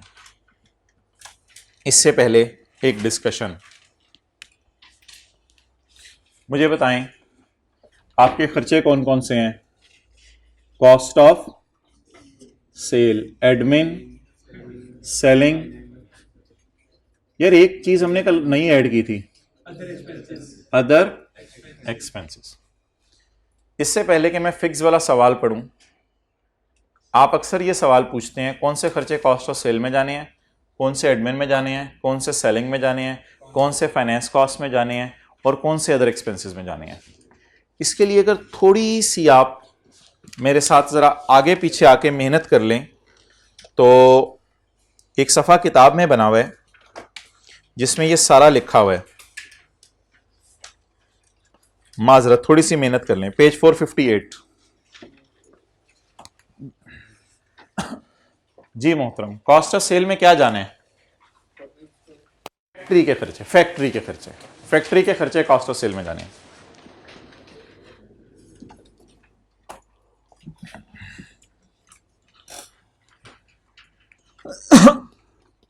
होंडा कार्स की एक फैक्ट्री होगी, फैक्ट्री से गाड़ी निकल के शोरूम में जाती होगी और एक एडमिन डिपार्टमेंट होगा। फैक्ट्री में मजदूर बेचारे, उनको पसीना आया होता होगा, दिन रात काम कर रहे होते होंगे, 2-3 हजार मजदूर होंगे। शोरूम में गाड़ियां खड़ी होंगी, 20-25 लाश-पश एसी लगे होंगे और सेल्स स्टाफ बैठा होगा और कस्टमर जाके यहां से गाड़ी खरीदते होंगे। ये शोरूम होगा, जिसे कौन से खर्चे कहते हैं, डिस्ट्रीब्यूशन के खर्चे। अगर कस्टमर कहते हैं मेरे घर तक गाड़ी भिजवा दें तो फिर वो कैरेज आउट टाइप कोई चीज आएगी, डिलीवरी नहीं, कैरेज आउट टाइप कोई चीज आएगी। और अगर आपने गाड़ी बनाने के लिए रॉ मटेरियल खरीदना है तो कैरेज इन टाइप कोई चीज आएगी। एडमिन ऑफिस में ना, आप अकाउंटेंट्स हम लोग बैठे होते हैं एडमिन ऑफिस में, और एडमिन ऑफिस के अंदर जो है वो कोई बैठे होंगे, लॉयर्स वगैरह अगर आपने रखे हुए हैं, कई दफा लॉयर्स को आप रख ही लेते हैं पक्का पक्का। एडमिन ऑफिस के अंदर सेल्स वाले बंदे इधर बैठे होंगे, सेल्स मैनेजर और वो सारे इधर बैठे होंगे, प्रोडक्शन मैनेजर इधर बैठा होगा और अकाउंट्स मैनेजर इधर बैठा होगा और ह्यूमन रिसोर्स के बंदे का क्या काम होता है, एचआर, इन सब की सैलरीज वगैरह और इनकी डिटेल रखना, ह्यूमन रिसोर्स के बंदे इधर बैठे होंगे। तो एडमिन ऑफिस जैसे फीस वगैरह का होता है, या एडमिन ऑफिस मोटरसाइकिल इधर पार कर दो, ये कर दो, वो कर दो, तो एडमिन का बहुत बड़ा काम होता है बिजनेस में, तो एडमिन ऑफिस के खर्चे एडमिन में जाएंगे। अगर तो सवाल वाज़े बता दे तीनों में से कौन सा खर्चा है, फिर तो बहुत अच्छी बात है, वरना प्रोडक्शन के सारे खर्चे, opening stock, purchases, carriage and depreciation, plant, factory rent, factory power, factory lighting, factory expenses, less purchase return, less closing stock वगैरह, ये सारे खर्चे कहां जाएंगे बोले, कॉस्ट ऑफ सेल में। इधर कौन से खर्चे होंगे, जहां गाड़ियां बिक रही हैं, गाड़ी भेजने का खर्चा किसी के घर, वेयर हाउस, लेकिन वेयर हाउस वो वाला नहीं जिसमें रॉ मटेरियल पड़ा हो, वेयर हाउस वो फिर ये शोरूम टाइप कोई चीज होगी। सेल्स रिप्रेजेंटेटिव्स की सैलरीज, डिलीवरी व्हीकल, अगर आप केचप बेचते हैं और अगर आप एसी बेचते हैं तो आपने कोई डिलीवरी व्हीकल रखी होगी जो उनके घर तक चीजें पहुंचाएगी, तो ये तो कैरेज आउट ही हो गया ना। अक्सर आप फोन करते हैं, भाईजान हमारे घर एसी भेज दें, हायर कंपनी का ऑनलाइन ऑर्डर किया, तो हायर वालों का ट्रक आ जाता है लेके, तो ये डिलीवरी व्हीकल होगी। Selling expenses, distribution expenses, warehouse again वही वाला जहां गाड़ियां खड़ी हैं, जहां रॉ मटेरियल है वो नहीं, sales expenses, commission on sales, bad debt expense, provision for doubtful debt, warranty expense. अच्छा यार, एक भाई के मुंह से ना इलेक्ट्रिसिटी एक्सपेंस निकल गया। इलेक्ट्रिसिटी एक्सपेंस को मैंने जानबूझ के तीनों में कहीं शो नहीं किया, क्योंकि बिजली तो तीनों जगह जल रही होगी, बिजली तीनों जगह जल रही होगी, इसलिए सवाल वाला हमें बताएगा कितनी बिजली कहाँ इस्तेमाल हुई। इसी तरह जो रेंट हो सकता है वो भी तीनों जगह का हो सकता है, हो सकता है तीनों बिल्डिंग्स आपने रेंट पे ली हो, फैक्ट्री भी रेंट पे ली हो, एडमिन ऑफिस भी रेंट पे लिया हो, शोरूम भी रेंट पे लिया हो, तो रेंट की एलोकेशन भी हमें बता सकता है। तो कुछ चीज़ें वाजे पता चल जाया करेंगी, जो चीज़ें वाजे नहीं पता चला करेंगी उनके बारे में सवाल हमें बताया करेगा। एक दो सवाल मैं आपसे ज़बानी पूछता हूँ।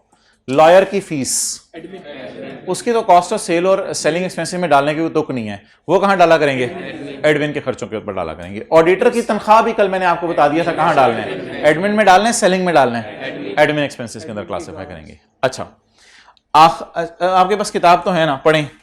एक चीज और लिखी हुई है, rent of any display centre.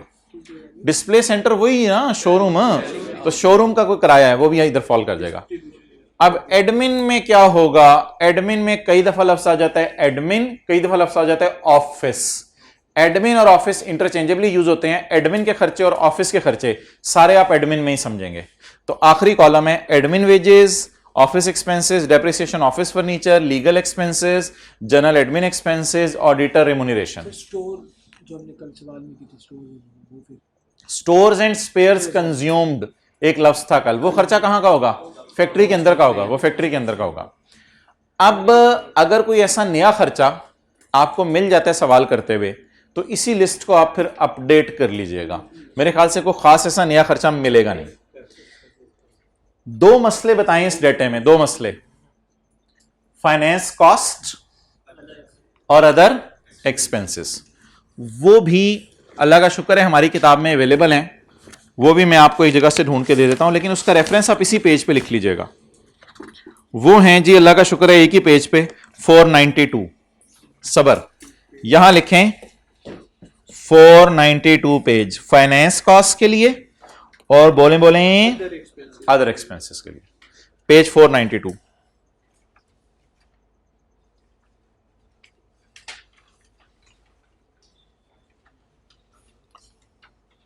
मादरत चीज़ों के लिए थोड़ा घूमना पड़ा है, मैं आपको पेज नंबर सारे लिखवा देता हूं ताकि आपको परेशानी ना हो। कॉन्सेप्ट आसान है, समझ आ रहे हैं, चीज़ों के लिए घूमना पड़ा है जी। पेज 492, अदर एक्सपेंसेस में क्या क्या आता है जी, कल बताया था मैंने आपको।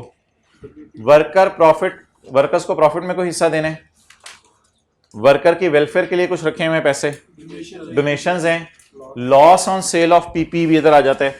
अक्सर लोग ना इंपेयरमेंट लॉसेस भी इधर डालते हैं, इंपेयरमेंट लॉसेस भी, एक्सचेंज लॉसेस भी लिखते रहे ना, एक्सचेंज लॉसेस भी फॉरेन करेंसी के, क्योंकि ये शायद नॉर्मल नेचर के नहीं होते। कोई फैक्ट्री में एबनॉर्मल लॉस आ जाए, कोई चीजें जल जाएं, एबनॉर्मल लॉस, इन चीजों को अलग क्यों रख रहे हैं हम। असल में ना दोनों सालों के एडमिन फिर कंपेयर नहीं हो पाते। पिछले साल के एडमिन इस साल के एडमिन को कंपेयर करना पड़े मुझे, तो अगर मैंने इंपेयरमेंट डाल दी हो किसी एक साल, पिछले साल इंपेयरमेंट नहीं हुई थी, तो वो कंपैरिजन मुश्किल हो जाएगा। इसलिए अदर एक्सपेंसेस में ऐसे खर्चे आते हैं जो कि नॉन रेकरिंग नेचर के हैं, लेकिन कुछ बाय डिफॉल्ट अदर एक्सपेंसेस में जाने हैं। वो कौन से हैं? डोनेशन जैसे, worker welfare fund, worker profit party, इनको हमेशा ही कहां डालना है? अदर एक्सपेंसेस में। फाइनेंस कॉस्ट में तो यार सारी इंटरेस्ट वाली चीजें जाती हैं, interest on short term loan, bank charges, bank commission भी लिख लें, bank commission, bank charges, interest on debentures, interest on redeemable preference share, interest on bonds, interest on फलां, इंटरेस्ट ऑन लीज, सारी इंटरेस्ट टाइप चीजें जाती हैं किसमें? Finance cost में। तो मेरे ख्याल से अब किसी हद तक बात समझ आ गई होगी। ये मैंने बात कर दी है ट्रायल की डेबिट साइड की। अब बात हो गई ट्रायल की क्रेडिट साइड की, यानी अदर इनकम। तो वो फिक्स के सवाल में आ जाते हैं, वहीं से देख लेते हैं।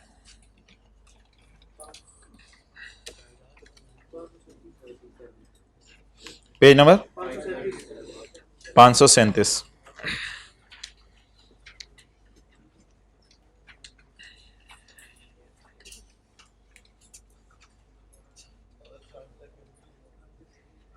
पुत्र ठंड लग रही है? अच्छा जी, मुझे आप बता दें किस किस पेज पे हम गए थे आज? पेज नंबर एक हमने हैंड रिटन पेज दिया आपको, हैंड रिटन पेज दिया, उसका नाम पेज नंबर 10 रखा है क्योंकि शायद बुक में पहले 9 सफ़े मौजूद हैं हैंड रिटन फाइनल अकाउंट के। एक हम गए पेज नंबर 458, 492। तो ये छोटी छोटी डिस्कशंस की हैं हमने आज। अब फिक्स वाला पूरा P&L देख लें, ट्रायल देख लें। अगर कल से कोई एडिशनल इंफॉर्मेशन है तो मुझे बता दें। सेल मैन्युफैक्चर्ड गुड्स थी, सेल इंपोर्टेड गुड्स नहीं थी, इन दोनों में फर्क बता दें। कुछ चीजें हमने मैन्युफैक्चर करके बेची हैं और कुछ चीजें हमने इंपोर्ट करके बेची हैं। तो मैन्युफैक्चर करके क्या बेची हैं? मिसाल के तौर पे होंडा एटलस कार्स की अगर मैं बात करूं, चलें इसी की बात कर लेता हूं। Personal care and food products, ये जो मुंह पे लगाने वाली क्रीम में नहीं होती, थोड़ी देर बंदे को चिट्टा कर देती हैं, तो ये हो सकता है आपने जो है वो चिट्टी क्रीमें खुद बनाई हो और कुछ चिट्टी क्रीमें आपने जो है इंपोर्ट करके बेची हो। ठीक है, तो ये दोनों किस्म की सेल है हमारी। स्क्रैप सेल कहां जाएगी? अदर इनकम में। डिविडेंड इनकम कल नहीं थी, क्रेडिट साइड पे आ रही है, अदर इनकम में जाएगी। Return on saving account other income में जाएगा। सेल्स टैक्स और सेल डिस्काउंट सेल में से माइनस होगा। रॉ मटेरियल ओपनिंग स्टॉक था, वर्क इन प्रोग्रेस था, फिनिश गुड था, ये नया स्टॉक है वो जो क्रीमों वाला। Finish good imported, purchase raw material, purchase imported, ये परचेज इंपोर्टेड गुड्स भी नहीं थी कल।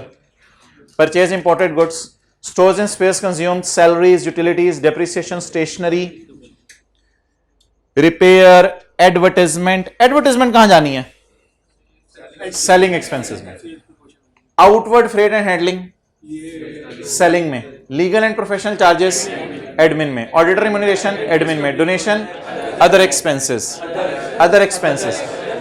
Loss finance charges, finance cost. Exchange loss other expenses. Finance charge on lease, finance cost. ये क्लोजिंग स्टॉक है। एक क्लोजिंग स्टॉक नया आ रहा है, फिनिश गुड्स इंपोर्टेड। मैं बताता हूं। हमने सिर्फ सैलरीज को तोड़ा था 3 में, असल में डेप्रिसिएशन को भी 3 में तोड़ना था, कल मैंने दी नहीं थी टाइम बचाने के लिए। फिर स्टेशनरी ऑफिस को भी 3 में तोड़ना था, हालांकि office stationery and office expenses लिखा हुआ है, फिर भी वो कह रहे 3 में तकसीम कर दो, वरना आमतौर पे ऑफिस के खर्चे हम एडमिन में लेके जाते हैं। रिपेयर्स एंड मेंटेनेंस और बिजली के बिलों को भी तीनों चीजों में तोड़ना था। सबसे ज्यादा बिजली के बिल कहां आ रहे हैं? फैक्ट्री में। सैलरीज में कल पड़ा हुआ था प्रोविडेंट फंड, लेकिन आज ग्रेचुटी फंड भी पड़ा हुआ है। तो कल हमने किसको तोड़ा था? 54 को तोड़ा था। कैसे तोड़ा था? 55 और 15। अच्छा, और आज और किसको तोड़ना पड़ेगा? 44 को। तो मुझे बताएं, क्या रिटायरमेंट के वक्त आप ग्रेचुटी भी देते हैं एम्प्लॉइज को? जी बिल्कुल। क्या रिटायरमेंट के वक्त आप जो है वो ग्रेचुटी के साथ साथ पहले वाले प्रोविडेंट फंड के सॉरी पैसे प्रोविडेंट फंड भी दे रहे हैं 54 का और ग्रेचुटी भी दे रहे हैं? ऑडिटर रिम्यूनरेशन वाला कल पढ़ लिया था, डोनेशन वाला पढ़ लिया था, टैक्स वाला भी देख लेते हैं। इसका बताएं 274 million ordinary shares were outstanding as on 31 December 15। ये शेयर कैपिटल बैलेंस शीट में जाएंगे यार, ये बैलेंस शीट में जाएंगे, तो इसे इग्नोर करना था। और there are no other components of OCI, OCI कुछ भी नहीं है, तो ओसीए 0 लिखेंगे। अच्छा, अब 1 बाय 1 चीजों को लेके चलते हैं।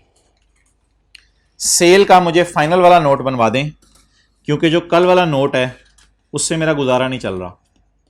कल वाले नोट में इंपोर्टेड चीजें नहीं थी, आज इंपोर्टेड चीजें भी हैं, तो सेल का प्रॉपर जरा नोट बनवा दें आज। ना आप बस देख लें, मैं बना रहा हूं। सेल मैन्युफैक्चर्ड गुड्स, इसका सेल्स टैक्स इसमें से माइनस कर दें या एंड पे माइनस कर दें? इसमें से माइनस कर दें। कितना? 10201। अगर ट्रायल में सेल्स टैक्स और सेल डिस्काउंट नजर आ रहा हो तो इसे सेल में से माइनस कर दें। अच्छा, एक और भी सेल हो रही है हमारी, कौन सी गुड्स की? कितनी? 10। इसमें से इसका सेल्स टैक्स माइनस कर दें 53, अलग से गिवन है। अच्छा, इनको डब्बा करके आप लोग अलग अलग कैलकुलेट कर लें, बहुत अच्छा हो जाएगा। डिस्काउंट किन में से माइनस करूं? ऊपर वालों में से, नीचे वालों में से, या दोनों में से? डिस्काउंट के बारे में नहीं बता रहा किसके बारे में, तो डिस्काउंट दोनों में से माइनस करेंगे। In the end trade discount minus कर देंगे। कितना? 2594। और ये जो सेल आएगी हमारे P&L के मुंह पे चली जाएगी। तो सेल में से क्या क्या चीजें माइनस करेंगे बोलें? सेल रिटर्न, सेल्स टैक्स और ट्रेड डिस्काउंट। ये सॉल्यूशन आप जाके देखेंगे एज इट इज बना हुआ है। ये हमारा किसका नोट मुकम्मल हो गया? सेल का। कौन कौन सी गुड्स अलग अलग शो कर दी? मैन्युफैक्चर्ड गुड्स जो बेची हैं और इंपोर्टेड गुड्स। नोट क्या करना है यार, कल हमने डिस्काउंट माइनस किया था, आज मैंने सेल्स टैक्स माइनस कर दिया। सॉल्यूशन में एज इट इज हुआ हुआ है, सॉल्यूशन में एज इट इज हुआ हुआ है। ये पहली बात हो गई। दूसरी बात, इंपोर्टेड गुड्स के बारे में 3 लाइनें नई आ रही हैं, उनकी जगह आपने मुझे बतानी है। इंपोर्टेड गुड्स के बारे में 3 लाइनें नई आ रही हैं। ओपनिंग स्टॉक आ रहा है, परचेजेस आ रही हैं, और बोलें क्या आ रहा है? क्लोजिंग स्टॉक आ रहा है।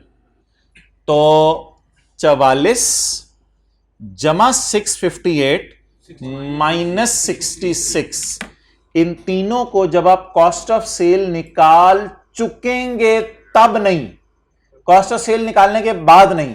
जब कॉस्ट ऑफ सेल बिल्कुल निकालने लगेंगे तो 3 लाइनें ऊपर डाल देनी है। जरा देख लें, 3 लाइनें ऊपर डाल देनी है। कहां पे? कॉस्ट ऑफ सेल में। तो cost opening plus purchase minus closing, ये तो फैक्ट्री में बना नहीं रहे ना, ये फैक्ट्री वालों में डालेंगे, ये तो नहीं बना रहे। इसमें मटेरियल लेबर ओवरहेड लग रहा है या ये बनी बनाई बेच रहे हैं? अच्छा, एक तो आज मैंने आपको सेल का नोट बताया, जो भाई कह रहे हैं मुझे नोट करने दें, मैंने इनको नोट नहीं करने दिया। ये पहला सेल्स टैक्स माइनस हुआ, दूसरा सेल्स टैक्स माइनस हुआ और डिस्काउंट माइनस हो गया। दूसरा नोट, कॉस्ट ऑफ सेल मुझे याद पड़ा है, कल हमने ये फिगर निकाली थी 25567, याद आ रही है फिगर? 25567 की फिगर निकाली थी। इन द एंड मेरे बिजनेस की कॉस्ट ऑफ सेल तो ये नहीं है, ये किन की कॉस्ट ऑफ सेल है? मैन्युफैक्चर्ड गुड्स की। इसमें एंड पे एक ऐड कर दें, opening plus purchases minus closing. ये कॉस्ट ऑफ सेल किसकी आ गई? अब ये कॉस्ट ऑफ सेल मैन्युफैक्चर्ड की आ गई और ये कॉस्ट ऑफ सेल इंपोर्टेड की, दोनों को जमा कर दें। ये नोट 2.1 में क्या लिखा हुआ है? सैलरीज में 30 मिलियन पड़ा हुआ है प्रोविडेंट फंड और 24 मिलियन पड़ा हुआ है। कल एक चीज पड़ी हुई थी, आज 2 क्यों है? 2 आ गई, क्योंकि आज 2 चीजें आ गई ना। आज हम एम्प्लॉइज को क्या क्या दे रहे हैं? प्रोविडेंट फंड के पैसे भी दे रहे हैं और ग्रेचुटी फंड के पैसे भी दे रहे हैं। आगे डिस्ट्रीब्यूशन कॉस्ट है, एडमिन कॉस्ट है, ऑडिटर रिम्यूनरेशन है, अदर एक्सपेंसेस में डोनेशन है, डोनेशन के नोट की दुम है, अदर इनकम है, फाइनेंस कॉस्ट है और करंट टैक्स और डेफर्ड टैक्स है। क्लियर हो गया? दिस क्वेश्चन इज मुकम्मल नाउ। अब आप मुझे ये बता दें कि टैक्स की एडजस्टमेंट कैसे करनी है, फिर हम क्लास खत्म करें। The tax charge for the current year after making all adjustment is estimated at 1440। सीटी डेबिट, सीटीपी क्रेडिट या प्रोविजन फॉर टैक्स क्रेडिट कितने से? ये क्या लिखा हुआ है? After making all adjustments. वो जो करंट टैक्स में वर्किंग्स नहीं होती हैं, ऐड लेस वाली चीजें, तो tax charges for the year is 1440। The TTDs originated in the year over last year. ये तो उसने IS 12 की घुमाई फिरा के को मारने की कोशिश की है। The TTDs originated in the year over last year. ना ना ना, मैं आपको तंग करूंगा। TTDs originated in the year over last year. इधर देखें, ये मेरी DTL/A एज ऑन मिसाल के तौर पे 31/12/14 है। ये मेरी DTL/A एज ऑन 31/12/15 है। ठीक है। Carrying amount, tax base, difference, tax. Carrying amount, tax base, difference, tax. TTD के बेटे का नाम, TTD के बेटे का नाम DTL। अब आप मुझे बता दें, अगर मैं 50 पे रेट लगाऊंगा, इधर देखें ना, अगर मैं 50 पे रेट लगाऊंगा टैक्स का, तो ये ब्रॉड डाउन आ जाएगा डेफर्ड टैक्स अकाउंट का। और अगर मैं 60 पे रेट लगाऊंगा टैक्स का, तो ये कैरी डाउन आ जाएगा। मैं एक फिक्रा बोल सकता हूं, TTDs originated in year over last year by 10. TTDs originated in the year over last year are 10. और ये जो 10 होगा, अब मुझे BD कैरी डाउन देगा या DT देगा?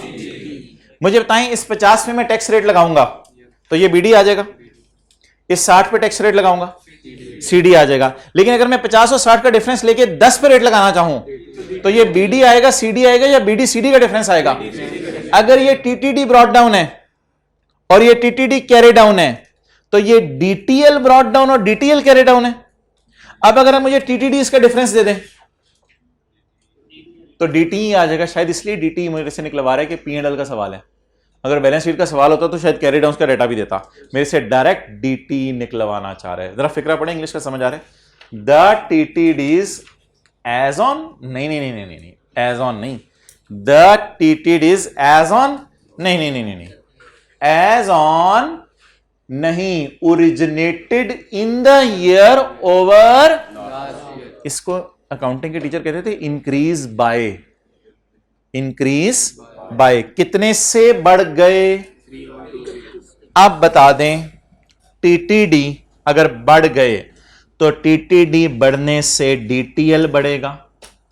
DTL बढ़ने की कोई बच्चा क्लास में एंट्री बता दे तो TE डेबिट होगा। बता दें रेट लगा के करूं या रेट लगाए बगैर एंट्री कर दूं?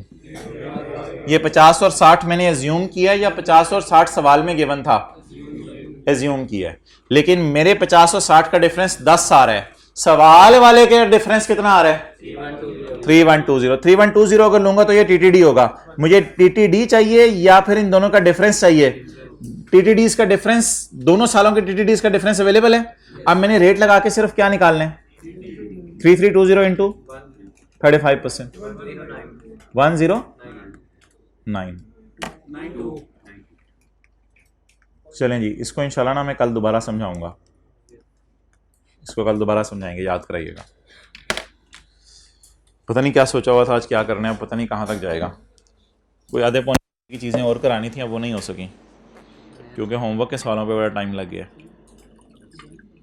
तो आज हमने क्या सीखा? सिर्फ एक तो वो ऑयल प्राइसेस वाली बात थी, बस IFRS 9 में और कोई नई चीज़ नहीं सीखी। दूसरी, फाइनल अकाउंट में सेल रिटर्न और सेल डिस्काउंट को सेल में से क्या करना है? माइनस करना है। अगली बात क्या सीखी? सेल्स टैक्स, सेल डिस्काउंट और सेल रिटर्न को। और तो कोई बात नहीं सीखी। एडमिन, सेलिंग, फाइनेंस में किन चीजों ने जाना है?